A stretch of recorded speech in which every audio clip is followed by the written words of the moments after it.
All right, guys, welcome back to the Take Control of Your Life podcast. This week, I've asked my good friend Justin to join me. Justin is the owner of CrossFit Revival in Somerset, correct? Yeah, it's right outside of Somerset. It's Freedom's. Okay. Um, Freedom's, Pennsylvania. You guys are about 2 hours north of us. I met Justin at a West Virginia's fittest competition back in 2019, 20, 19. 2019. Yeah, 2019. 2019. So Justin was the fittest person in West Virginia, even though he's from Pennsylvania. That's my favorite joke. I was the second person. I got second that year. Um, but it's been cool seeing like you and I don't get to interact very often, but we've kept in touch with each other. I remember when you reached out about transitioning your gym to a CrossFit affiliate, and we've actually dropped our CrossFit affiliate this past year. So I wanted to sit down and talk with you. And the big thing that we take from this podcast is how do we change people's lives? And so that's pretty much where I want to go with it. Like, why did you transition from what you had before? Maybe talk about what you had before when you were a truck driver and you had your gym. And then why did you make the transition to the CrossFit affiliate? And what does that look like now for your people? Okay. Yeah. So at the time, I started had a lot of different jobs after high school. Never really knew exactly what I wanted to do. Ended up getting my CDL, drove over the road for a little bit, and as my kids started just getting to where they could crawl and walk and everything, I was like, this is not for me. So I ended up getting a job with Pepsi to where I was home every single day, driving truck. And I did that for 10 years. And during that time, I really got into going to the gym, and it started off with more of a powerlifting bodybuilding type thing for myself. It was my outlet to actually have something for myself since I had married kids and whatnot, and really enjoyed it. So while I'm driving truck for Pepsi, I knew that that's not what I wanted to do the rest of my life. So I was working out at the one gym one day, and I just got into a conversation with another guy working out there, and I'm like, man, I don't want to do this the rest of my life. He says, well, what do you want to do? And I said, I think that I could own a gym and run one really well. And he goes, well, why don't you buy this one? I'm like, what are you talking about? And he goes, well, it's for sale. I'm like, I never saw anything. So I go to work the next day having a really, really bad day. And I'm like, you know what? I'm just going to call the guy who owns the gym and ask him, what's the worst thing that's going to happen? He's going to say it's not for sale. So I called him up. He said, yeah, it's for sale. And met with him that night at his house. And he kind of ran me through things, ended up purchasing that gym. And it was just more of like a Globo type gym, 24/7 access. I just provided equipment. Um, and cleaned the facility, obviously kept everything up to date as far as all the equipment and whatnot. What And in doing that, go ahead. you mind, what year did you purchase this gym?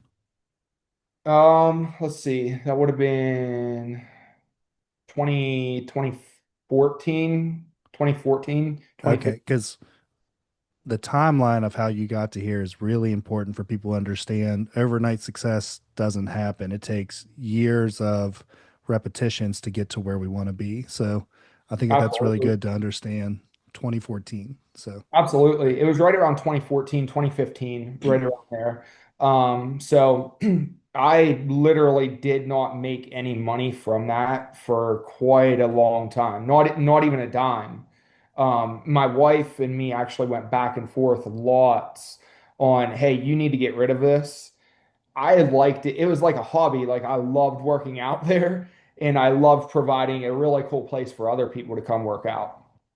So as my son starts to get a little bit older, I wrestled in high school, and I love wrestling. Got him into wrestling, and then I started taking over our youth program at the time, and started training him in the gym when he wanted to. Um, and he started to have some pretty good success at a very young age, and other adults and kids that I coach, their family, their parents. Hey, what's going on? What are you doing? Why is he doing so well? And I'm like, well, I just train him at the gym, you know? And then that turned into them wanting me to train their kids. So I actually started off with like kids classes in this gym that I owned that was just 24/7 access. Okay. Ended up with like 50 some kids that I was training in the gym before it was a CrossFit affiliate, before I even really got into CrossFit too much. Um, then I discovered CrossFit just watching the CrossFit games on TV, really got into CrossFit, started to change the dynamics of the gym to where we had a turf track, we had sleds, we had rings, we had a rig set up. I was handstand walking in the gym with people squatting like right next to me. So it was really awkward, but it worked for what we were doing for the time being. Um, that's when I reached out to you then. That was right around 2020, I believe. It's probably 2020. like post COVID that we Yeah, talked. yeah. So I reached out to you. I was really interested in opening my own CrossFit affiliate. There was none in the area. To just kind of pick your brain a little bit. Hey, what's this process look like? How did you go about doing this, and whatnot? And I went and got my level one, CrossFit level one, and wanted I already had plans to transition this gym into a CrossFit affiliate at some point. Okay. Well, throughout all of this, I started doing adult classes as well because the parents then wanted me to train them. So I started doing adult classes and the kids classes. It was really successful. The only issue was it was really hard. Imagine being in like a Planet Fitness and right in the center of that, trying to run a group class. Right. So it was really difficult, but we were having a lot of success. People were really starting to see results from it. They were feeling good. They were getting stronger. They were doing a lot of things with their kids outside of the gym as well. So throughout all of this, they ended up selling the building that I didn't own the building. I leased the building. The business was mine. I just leased the building. So they ended up selling the building. I did not even know they sold the building. I found out from another gym member. So at that point, it was pretty much, okay, I'm going to go all in on this CrossFit thing. Now I need to find a facility. So then I found a facility. That was the birth of CrossFit Revival, how all of that started. Was that the 2 room gym? That actually, it was split into 3 rooms. Our first space that we had for our CrossFit Revival was split into 2 rooms. So that was like the original Globo gym. Because I remember Yep. you talking about like you might lift weights in this room and then you got to run in this other room to use the Yep. rowers. Like, That was our first space for CrossFit Revival. what's cool about this is I've talked to people over. I've been doing this for 7 years. I've been involved so with Ground Zero fighting systems. I've been teaching or training people for 16 years. And there have been so many people who have an idea and they're not willing to take it because the stars aren't aligning perfectly. And so, but also if you're just like, hey, I got this vision and people need it, it doesn't matter the space that we have, we'll figure it out. So like, is it a nuisance? Yeah, a little bit, but also you're a great programmer, so I'm sure you figured out how to manage their transition times during that time. But now the space you guys have now is really cool. Like you're inside an old high school, and is it an old high school or middle or elementary I school? believe it's an old middle school, I think. Okay. Because it's cool how like your rig runs down the center. You got this massive space. You've used the hallway for storage, which is great. And then the way you have that stage in front is really cool because I don't know what you do with it, but it seems like there's a lot of cool things you could do with that stage for events. Yeah, so we have that's kind of like our lounge area. So we have different furniture pieces up there and whatnot.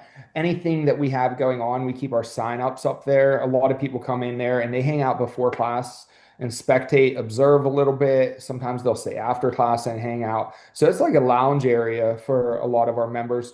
If we have anybody coming in with children, the children are allowed to be up there. And I really like that in the sense of these young kids get to see their mom, their dad, their uncle, whatever, out there on the floor and taking care of themselves, working on their fitness, their health.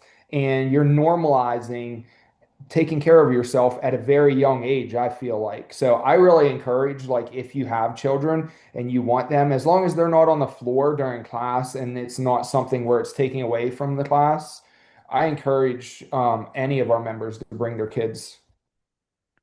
We do the same thing because you're a parent. You know how hard it is to take care of yourself. Um, I think I definitely want you to talk about like your, I'm going to use the term avatar, like Yeah. who you, because I'm sure that you have crazy stories, but I also want you to talk about what it's been like being a dad at 39 and watching your son and daughter also follow in your footsteps. Because like to me on Facebook, you and JC are like the fittest family I see. So um, those two things, I'd like you to talk about like bringing fitness to an underdeveloped town, and then also like passing it down to the next generation and what that feels like as a dad to see your son succeed. Yeah. So a couple different things there. So number one, with my children, I've never actually pushed them into fitness at all. Um, I'm and my son actually he loves CrossFit and actually he's been very successful. He's 17 now. He's been very successful throughout like the actual CrossFit games season. He's not been a games athlete, super close. Um, but he hasn't been there. But I've never pushed that on them, and I've actually gone the opposite way with my son and encouraged him more along the lines of baseball and wrestling and different things like that, with him still being in high school, because of the sense of I'm really big on you only have this short window of your life to play baseball, to play soccer, to play football, to wrestle, to do those things. And then, like, he'll be a senior next year, and there's a high possibility, unless he wants to go to college, he never wrestles again in his entire life. So take advantage of those years. Whereas CrossFit and fitness, I didn't even discover CrossFit until I was 35. I'm 39 now. I'm the fittest I've ever been, but I want him to enjoy fitness at my age, and it's something that we can do together long term. So number one is I don't push fitness on my kids. My daughter's very rarely even in the gym. Now she dances a lot. For me, as long as you're doing something and taking care of yourself and you love to do it, that's what I want to see. So I personally, I love CrossFit, but I'm a big believer in, hey, maybe you like bodybuilding, powerlifting. Let's just do something to take care of yourself. Maybe that's just running, different things like that, swimming. So that's number one is I don't push that end on them. Me and my wife, JC, we just try to live by example. And hey, like we believe in taking care of yourself so that you can be here as long as possible and that your quality of life is amazing throughout the entirety. Um, so with that being said, as far as bringing fitness to more of like a lower income area, my biggest thing there was there's nothing offered to where people are really changing lives in our area. And what I mean by that is even the gym that I had previously, that was more of like a Globo type gym, a 24/7 access. You're providing equipment, but number one, there's a lot of people that walk into that place and they don't know what they're doing necessarily, and they want guidance. There's plenty of people that don't want your guidance, and that is a good place for them, you know. But there's a lot of people that want to go to the gym and they need guidance, they need help. they're not motivated because they don't know what to do and they're just nervous about asking somebody. Another issue I see for people is they'll walk into any type of gym and they'll be nervous about the other members that are already members, whether they're looking at them a little awkward. In some places you go into and people do, they'll video people, you see videos online and make fun of people and different things like that. So for me, my goal right from the beginning was let's make something that is welcoming to anybody. And when somebody walks in the door, they want to, our goals might differ by a degree. However, we're both just trying to improve our quality of life. So that's what we're here for. We're here to help you, regardless of what your goal is, whether you want to lose weight, whether you want to get stronger, whether you just, we have this one lady, she's 80 years old. She just wanted to go back to work. She wasn't allowed to work anymore, couldn't get up and down stairs. So we got her into personal training to start, got her moving well, got her to where she could get up and down stairs. Now she takes our basics class and she loves that. But it got her back to work.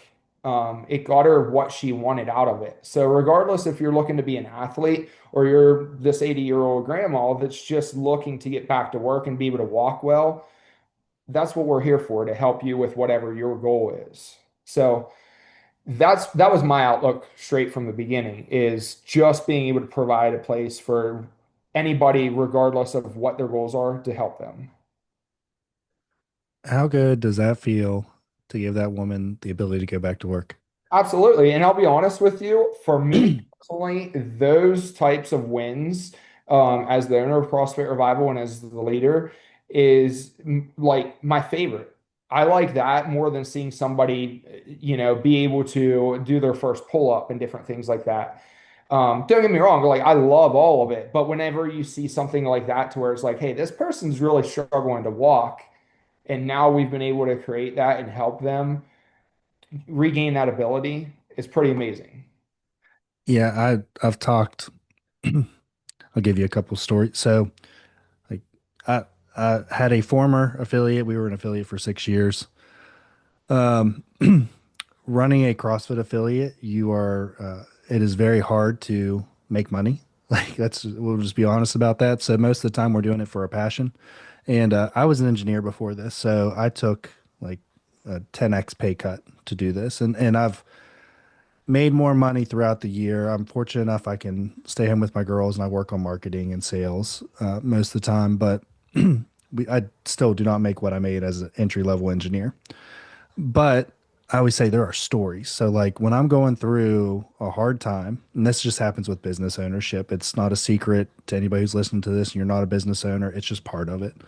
And you're going through a bad time, you're like, I'm done with this business. And then you got to remember those stories. So I always say I used to always say I had two stories. I got a third one. So one, I had a woman come to me. 7 years, her and her husband had been trying to have children. And within 6 months of using our program, they were able to conceive. And now they're working on their second child. Two, I had a guy lose 100 pounds with me, which was like, we've had multiple 100-pound weight losses at this point, but that first one is like, it's crazy. Yeah. Three, I just had a woman and I shared her story the other day. She had a double mastectomy 12 years ago. I'm trying to get her on this podcast so she can tell her story. Double mastectomy 12 years ago, stage 4 breast cancer. The amount of scar tissue that she had, she could not raise her arms over her head. Like she could get into this, L shape. And she had a breakdown in class a couple weeks ago. And so I said, Kelly, come here. And I was like, listen, I love you, but you're not listening to me. And I can't have you keep having these breakdowns in class. So here's your homework, 5 minutes in the morning, 5 minutes in the evening. I had her do some basic blood flow work. And 1 month in, she said, I slept through the night and I've been pain free throughout the day. And to me, like I started to cry because no amount of money can give you that feeling of giving someone their life back. Yeah, So, like, and I don't know how many people will listen to this that are trainers. I'm sure that your coaches will, like Holly, will listen to it. But like the ability to give someone their life back is hard to explain to someone until they've gone through it. I You know, agree. Yep. and so what also I'm trying to think of how to not tangent too much on this. How many times do you have someone come in? Because this happens to us frequently. They're in their 30s or 40s and they think the aches and pains they currently have or the lifestyle that they're currently living is just part of aging. Yeah. And then you have to say, I'm 39 years old and I'm in the best shape of my life, and you could have this too. Yeah, we go through that a lot. Number one, it's really hard to get people in the door because like it's no secret that having the word CrossFit in your business name That's makes why we dropped. Yeah, I'll be honest. That's why we dropped.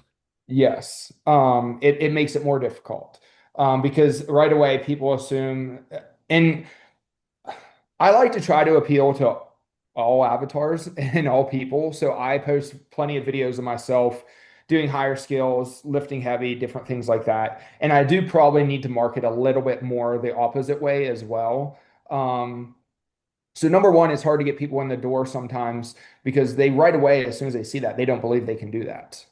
Um, Number two is people feel like the way that they currently feel when they walk in the door is just they feel like they're kind of alone, I feel like a lot of times, in comparison to the members we already have.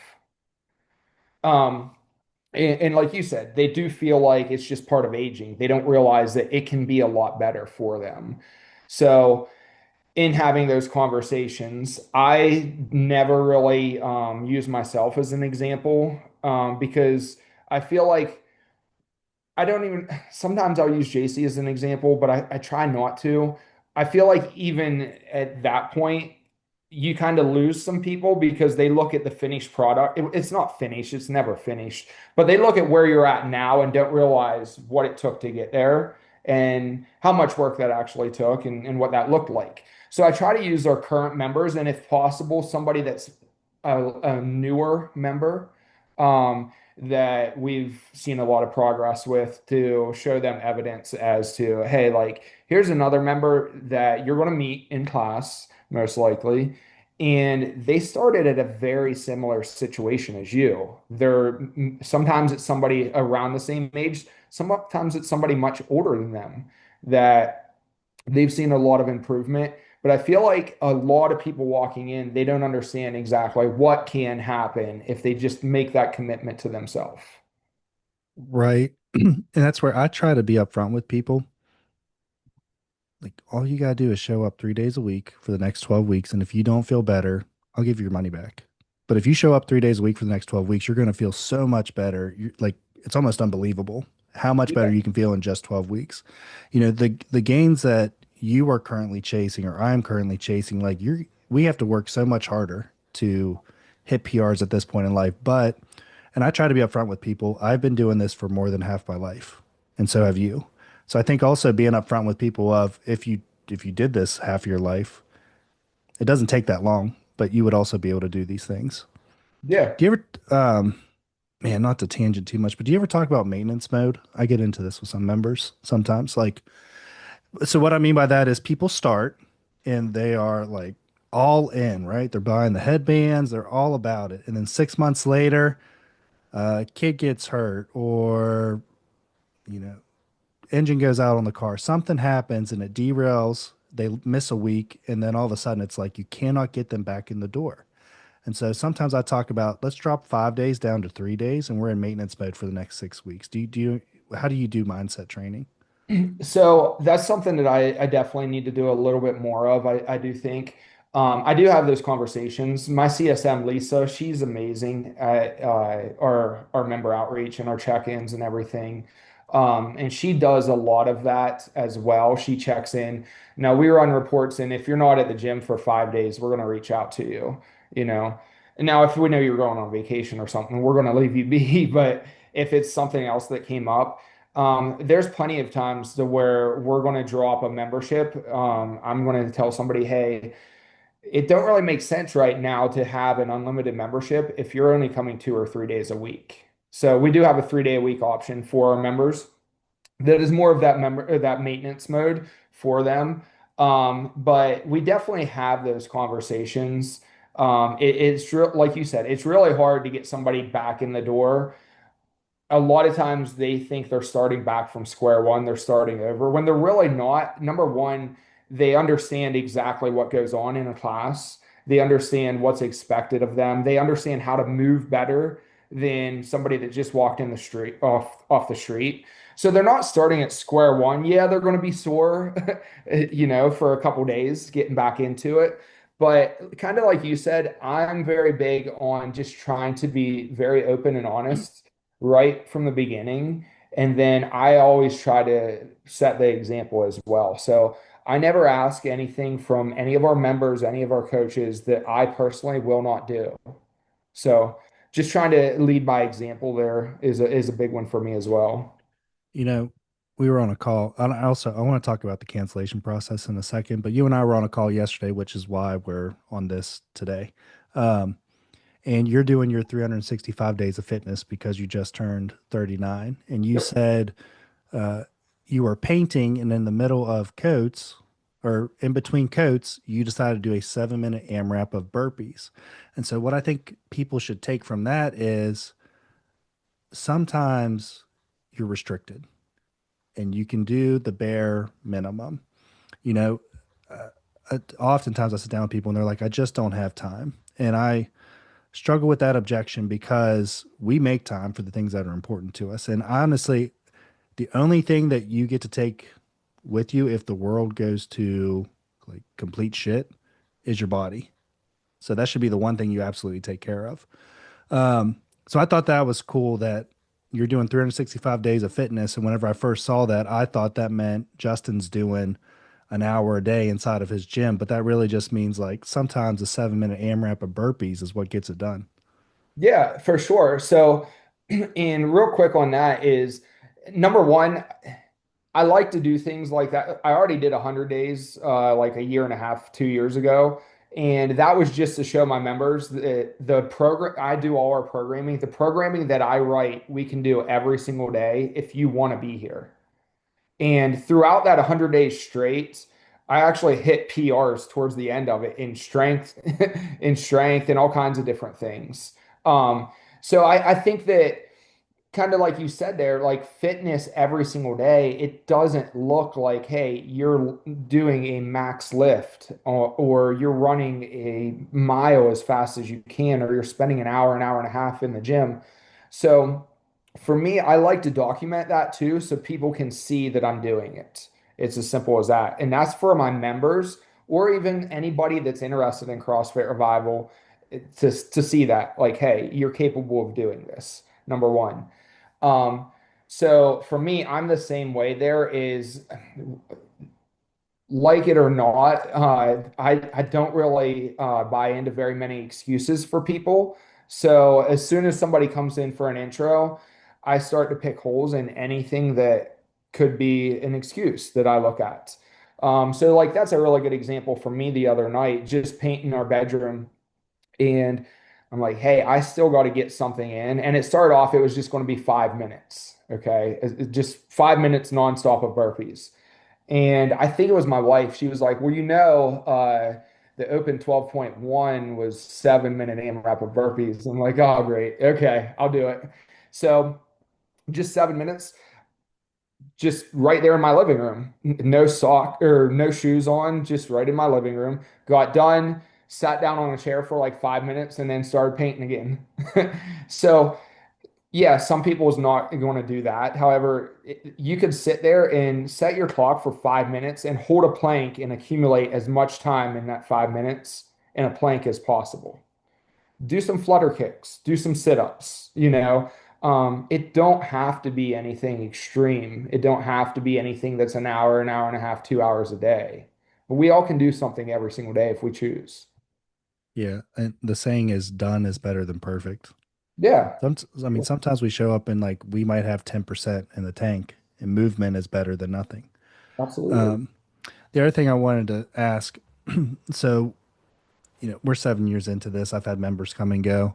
And when you have a member who is leaving you before they can truly take care of themselves, like, man, it weighs on you. Like I've lost sleep at night having members where they came to me with a problem we provided a solution. They wouldn't follow through with the plan how we asked, and then they leave not seeing the results that they want. And I know the struggles that they're going to carry in life. And I know what they would feel like if they just did the plan I gave them. So it I might be looking for advice from you. How do you manage those people, or how do you carry those people once they leave your facility? So that for me, I'm in the same boat there as you. That's probably it's probably the most difficult thing for me is when a member leaves for whatever reason. And number one, they haven't really committed to the plan that we laid out for them. Or number two, they did and they were doing amazing. And kind of like you said, back in that maintenance mode, something comes up, something happens, and then they're gone when you know that you've made a big difference for them, especially when you run into them outside of your business and you can physically see they're not taking as good of care of themselves. Um, so those are really difficult. I'll be completely upfront. A lot of times for those are when I start to get to a point to where I feel like, man, like I don't really want to do this anymore. Like I'm not Right. making the impact that I want to make. And that's where kind of like you said, I have to circle back to all the positive changes that I've made in other people's lives and different things. And to be honest with you, that's my wife there that keeps me on track. If it wasn't for her, I'd be completely honest, CrossFit Revival wouldn't be around.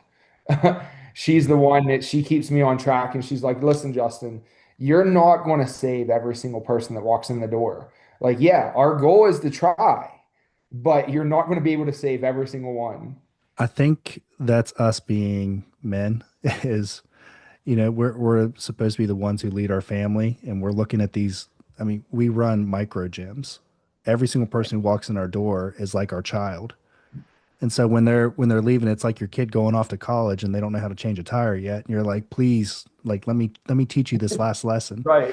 Because it is hard, man. Like and it is interesting. It's the one person leaving makes you feel like you're not doing enough and you should just quit doing this whole micro gym thing altogether. But then you got to remember, I got 100 people who love it Right. here and I've changed their life, and and they've changed my life. And so Yep. it's I don't have an answer for it. I was hoping maybe you did, because I don't like carrying those emotions sometimes, but Yeah, and for me, that's another conversation with my wife that I've had plenty of times to where sometimes I feel like I can serve CrossFit Revival better if I would take a step back because I still coach every single day. Our 5 a.m. and our 6:15 a.m. class, I coach that every single day. And then if there's somebody on vacation or whatnot, there's a lot of times where I'll go in the evenings, midday, whatnot, and coach those classes and whatnot. I still really enjoy the coaching aspect. Um, but it's one of those ones to where I do feel like if I took a step back and didn't, it's almost like a catch 22 because if I didn't feel the same way about our members that I do right now, I could possibly serve CrossFit Revival better. And I wouldn't take things personal. And I try not to take things personal. But when somebody leaves, it's like a breakup. It's like, okay, well, I know what we're doing has really benefited you. Like, how can we make this still work for you? And not everybody that's going to work. And some people come back, you know? yeah, I mean, honestly, I just had a member. She left 3 years ago, return Monday, Yeah. and I'm like, I'm pumped. And so I remind myself that now that we just keep providing material to them and trying to help them outside of our walls. And if they come back, they come back. If not, I hope that I still impact their lives in some way. And that's So how I look at it too. I tell a lot of our members a lot of times when I'm coaching them, essentially the goal is not for you to need me, not for you to need CrossFit Revival forever. It's for us to educate you so that if you were to move, if you just move on with life and CrossFit Revival is not something that you want to do anymore, I want to educate you to where you can take care of yourself and you can take everything you've learned here and be able to pass this on to your family, your kids, and continue it yourself. Um, I'd like to I have another question for you after I end the podcast piece. Yeah. So, um, with that said, do you have anything else that you would like to give to our listeners? The title of this podcast is Take Control of Your Life. So, what's one piece of advice you would give to a listener?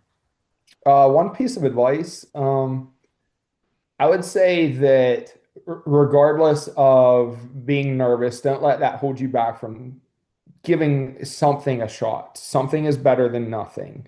So if you're nervous about stepping into a gym, literally just go for a walk, take 5 minutes, like I said, and lay down on the ground, get back up, lay down on the ground, get back up. You don't got to jump, but do anything that you can.